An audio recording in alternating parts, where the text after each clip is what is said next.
हम इस वक्त मौजूद हैं progressive real estate and builders के पहले प्रोजेक्ट दी पैलेस की बेसमेंट में। तो यहाँ के लॉन्चिंग रेट्स क्या थे और इस वक्त क्या रेट्स हैं, किस तरह से इनमें इजाफा आया, लोगों का क्या इंटरेस्ट देखने को मिला?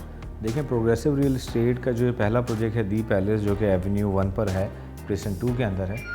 देखिए, यहाँ पर जो लॉन्चिंग प्राइस थी, जब बहरिया में पहली बार प्रोग्रेसिव ने इस प्रोजेक्ट को लॉन्च किया था, उस टाइम अगर पर स्क्वायर फीट अगर आप काउंट करें तो 8000 पर स्क्वायर फीट इन्होंने प्राइस ओपन की थी। 8000 का मतलब इन्होंने जो 1 बेड स्टूडियो अपार्टमेंट जहाँ प्लान किया था, जिसका साइज़ 450 स्क्वायर फीट था, जिसकी कॉस्ट थी 36 लाख।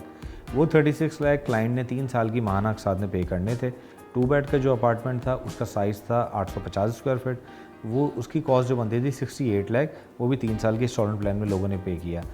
आज जो नए प्रोजेक्ट जो प्लान हो रहे हैं, आज यहाँ पर जितने भी प्रोजेक्ट हैं वो तकरीबन 12,000 स्क्वायर फीट के प्राइस पर आ चुके हैं और 12,000 पर स्क्वायर फीट पे वो मार्केट में सेल आउट हो रहे हैं।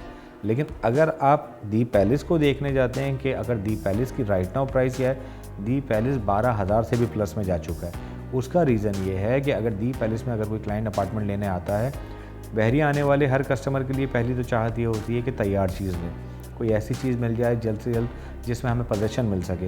तो दी पैलेस का ऑप्शन सबसे बेस्ट है, जिसके अगर आप परचेजिंग पे जाते हैं तो कम से कम 14,000 रुपये स्क्वायर फीट पे आपको अपार्टमेंट मिलेगा और जिसका पोजीशन मार्च और अप्रैल के बिटवीन में।